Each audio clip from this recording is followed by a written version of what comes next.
الحمدللہ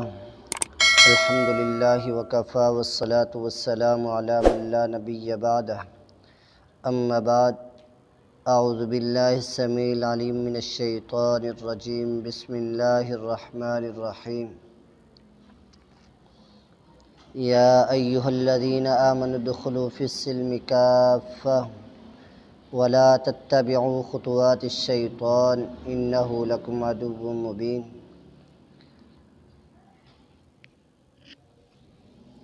سامعین محترم، اللہ خالق کائنات نے اپنے قرآن کے اندر فرمایا کہ اے ایمان والو ادخلوا فی السلم کافہ، اسلام کے اندر پورے کے پورے داخل ہو جاؤ۔ ولا تتبعوا خطوات الشیطان، شیطان کی پیروی نہیں کرنی۔ کیوں؟ وجہ کیا ہے؟ فرمایا انہ لکم عدو مبین، بے شک وہ تمہارا کھلم کھلا دشمن ہے۔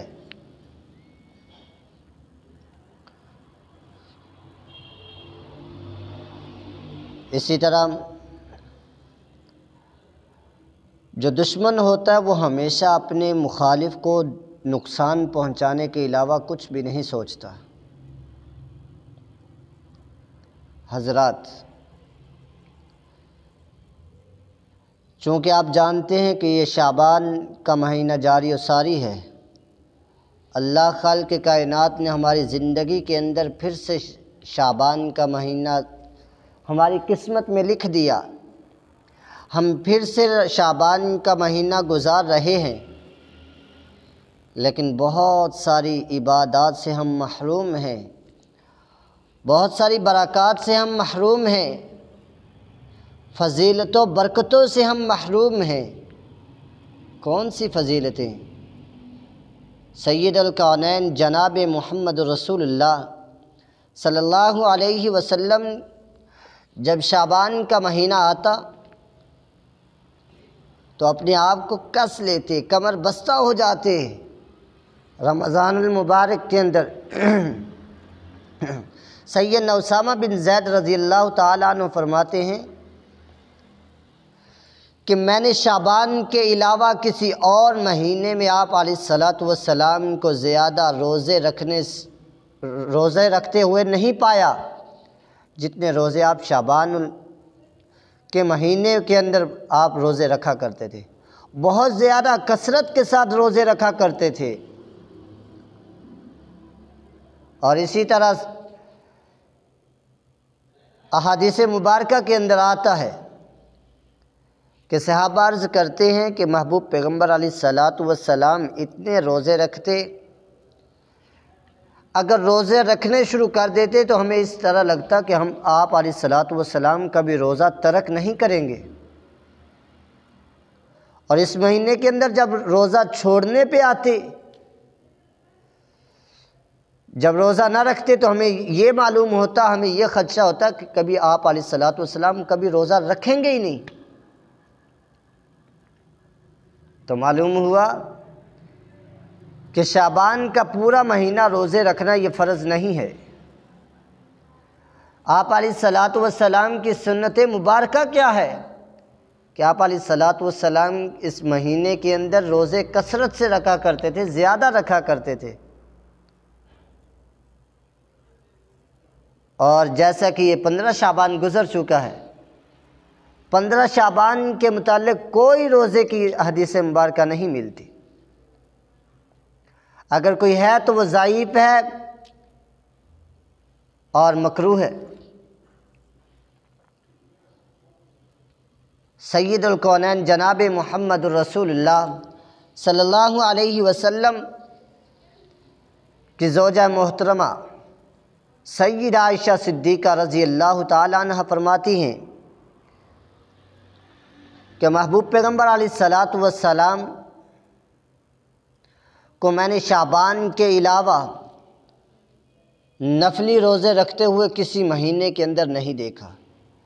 جتنے روزے آپ علیہ السلام شعبان کے اندر رکھتے تھے، اتنے روزے میں نے کسی مہینے میں آپ کو رکھتے ہوئے نہیں دیکھا۔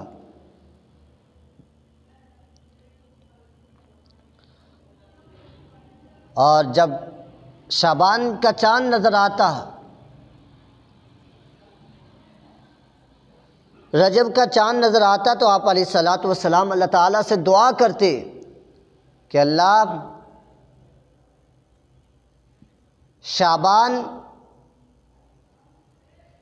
اور رجب کی برکتوں کے ساتھ ہمیں رمضان تک پہنچا دے۔ اللہم بلغنا رمضان، اللہ ہمیں رمضان تک پہنچا دے، ہمیں رمضان کی برکتوں تک پہنچا دے، ہمیں رمضان کی فضیلتوں برکتوں سے نواز دے۔ اللہ ہماری زندگی میں پھر سے رمضان ہماری قسمت میں لکھ دے۔ اور ہم بھی یہ دعا کیا کریں، اللہ یہ شعبان کا مہینہ جاری و ساری ہے بلکہ اپنے اختتام کو پہنچ رہا ہے، اور اللہ تعالیٰ سے دعا کرتا ہوں کہ اللہ ہماری زندگی کے اندر پھر سے رمضان المبارک کی برکتیں عطا فرما، ہماری زندگیوں میں پھر سے وہ رحمتیں، برکتیں، مغفرتیں ہماری زندگیوں میں لکھ دے۔ اور جب شعبان کا مہینہ آتا تو آپ علیہ الصلاۃ والسلام اپنے آپ کو کس لیتے، کمر بستہ ہو جاتے۔ کیوں؟ آپ علیہ الصلاۃ والسلام اس مہینے کے اندر اپنے آپ کو اس لیے کستے کہ تاکہ رمضان المبارک کی اچھی طرح تیاری ہو سکے۔ آپ علیہ الصلاۃ والسلام اپنے قیام میں اضافہ کر دیتے، اپنے نوافل میں اضافہ کر دیتے، اپنے صیام میں اضافہ فرما دیتے کہ تاکہ آگے رمضان المبارک کا مہینہ آ رہا ہے تو میں اس کی تیاری کر سکوں۔ محبوب پیغمبر علیہ الصلاۃ والسلام شعبان کے مہینے کے اندر رمضان المبارک کا استقبال کرتے۔ آج ہمارا استقبال کیا ہوتا ہے؟ اگر کوئی شخصیت، کوئی مہمان آتا ہے، اور اس بات سے یہ بھی معلوم ہوا کہ جس کا استقبال کیا جا رہا ہے اس کی آمد سے پہلے اس کا استقبال کیا جاتا ہے، نہ کہ بعد میں، ہمارا حال اسلام کے ماحول کے مطابق ہمارا حال یہ ہے کہ ہم جب مہمان آ جاتا ہے اس کے بعد ہم تیاری کرنا شروع کر دیتے ہیں، اس کا استقبال کرنا شروع کرتے ہیں، اور دنیاوی طور پر ہم استقبال پہلے ہی کرتے ہیں۔ اگر کوئی شخصیت آ رہی ہے، کوئی بڑا آدمی آ رہا ہے تو ہم اس کا استقبال کرنا چاہتے ہیں تو پہلے سے اس کا استقبال کرتے ہیں، اس کی تیاری کر لیتے ہیں۔ لیکن افسوس، رمضان المبارک کا مہینہ ایک ایسا مہمان ہے، ایسا برکتوں والا مہمان ہے، رحمتوں والا مہمان ہے کہ جس کی تیاری ہم رمضان المبارک جب آ جاتا ہے اس کے بعد کرنا شروع کرتے ہیں۔ جبکہ محبوب پیغمبر علیہ الصلاۃ والسلام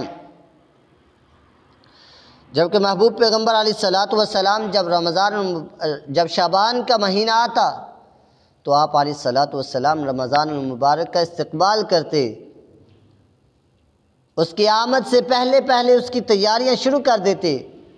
تیاریوں میں کوئی پھول نہیں ہوتے تھے، کوئی کھانا نہیں ہوتا تھا، بلکہ رمضان المبارک کی آمد میں جو استقبال کیا جاتا تھا وہ یہ تھا کہ اپنی نمازوں کے اندر، صیام کے اندر، قیام کے اندر آپ علیہ الصلاۃ والسلام اضافہ فرما دیتے، تہجد کی نماز پڑھتے۔ تہجد کی نماز کہاں یاد آ گئی؟ محبوب پیغمبر علیہ الصلاۃ والسلام جب تہجد کی نماز ادا کرتے تو سورہ بقرہ پڑھ جاتے، سورہ آل عمران، نساء پڑھ جاتے، مائدہ کو شروع بھی کر لیا کرتے۔ اتنے لمبے قیام کیا کرتے تھے۔ لیکن افسوس، آج ہمارے قیام نمازوں میں نہیں بلکہ چوکوں چراہوں پر ہمارے قیام ہو رہے ہیں۔ کبھی اس کی بیٹی کی عزت کو تار تار کیا جاتا ہے، کبھی اس کی بیٹی کی عزت کو تار تار کیا جاتا ہے، کبھی کسی کی بہن کو تار تار کیا جاتا ہے، اس کے سر سے دوپٹہ چھین لیا جاتا ہے۔ یہ ہمارے آج کے قیام ہیں، جبکہ ہمارے قیام کیا ہونے چاہیے تھے کہ رمضان المبارک کا مہینہ آنے سے پہلے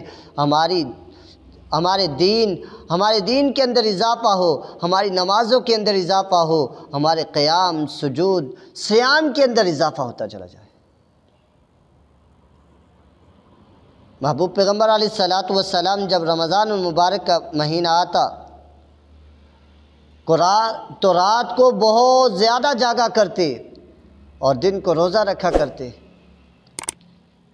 سیدہ حفصہ رضی اللہ تعالی عنہ فرماتی ہیں کہ میں نے آپ علیہ الصلاۃ والسلام کو مسلسل 2 مہینوں کے اکٹھے روزے رکھتے ہوئے نہیں دیکھا۔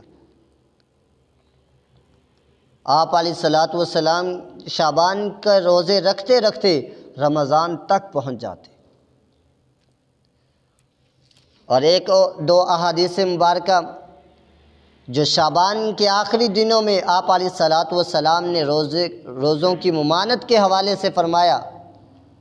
آپ علیہ الصلوۃ والسلام نے فرمایا کہ آخری شعبان کا جب آخری حصہ شروع ہو جاتا ہے، یعنی کہ دوسرا نصف حصہ شروع ہو جاتا ہے، تو تب روزے نہ رکھا کرو۔ اس کی کچھ علماء حدیث نے اس کی کچھ حکمتیں بیان کی ہیں۔ وہ حکمتیں کیا ہیں کہ اگر ہم شعبان کے آخری حصے میں، آخری نصف حصے میں روزے رکھنا شروع کر دیں گے تو کیا نقصان ہوگا؟ ہم روزے رکھتے چلے جائیں گے، رمضان المبارک کا مہینہ آ جائے گا، ہمارے جسم کمزور پڑ جائیں گے، ہماری قوت ختم ہو جائے گی۔ ہاں، رمضان المبارک کے مہینہ جب شروع ہو جائے تب کوئی رکاوٹ نہیں۔ آپ علیہ الصلوۃ والسلام نے فرمایا، یا ایھا الذین آمنوا کتب علیکم الصیام کما کتب علی الذین من قبلکم لعلکم تتقون۔ اے ایمان والو، تم پر روزے فرض کر دیے گئے۔ یہ رمضان المبارک کی بات کر رہا ہوں۔ تو بھائیو، جب آخری نصف حصہ شروع ہوتا ہے تو شعبان کے روزے نہیں رکھنے چاہیے۔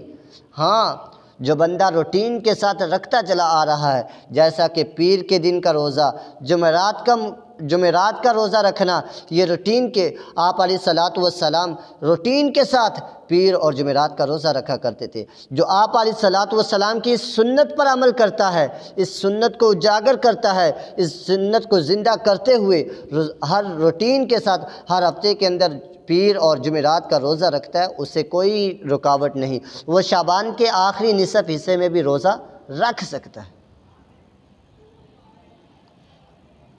اور اسی طرح ممانت کے حوالے سے آپ علیہ الصلوۃ والسلام نے جو روکا ہے، اس کی وجہ یہ ہے کہ جب انسان روزے رکھتا ہے تو تھوڑا جسم کمزور ہو جاتا ہے، قوت کم ہو جاتی ہے۔ تو رمضان المبارک کا مہینہ آتے آتے جب اس کا استقبال ہوتا ہے، اس کی آمد ہوتی ہے، تو انسان کمزور پڑ جاتا ہے۔ حالانکہ کچھ ایسے بھی لوگ ہوتے ہیں کہ جو بیمار پڑ کے بیٹھے رہتے ہیں، وہ رمضان المبارک کے روزے نہیں رکھ سکتے، تو کیا فائدہ؟ میرے بھائیو، آپ علیہ الصلوۃ والسلام نے ایک حدیث مبارکہ کے اندر رمضان سے 2 دن قبل، یعنی 29 اور 30 یا 28 اور 29 شعبان کو روزہ رکھنے سے منع فرمایا۔ اس کی حکمت بھی یہ بتائی گئی ہے کہ رمضان المبارک اور شعبان کے اندر فرق پیدا ہو سکے کہ شعبان کا مہینہ کب ہے اور رمضان المبارک کا مہینہ کب ہے۔ اللہ خالق کائنات سے دعا ہے کہ اللہ ہمیں رمضان المبارک کا اس کی آمد پر اس کا استقبال کرنے کی توفیق عطا فرمائے، اور اپنی نمازوں کے اندر، اپنے قیام کے اندر، اپنے صیام کے اندر اضافہ فرمانے کی توفیق عطا فرمائے۔ وآخر دعوانا ان الحمد للہ رب العالمین۔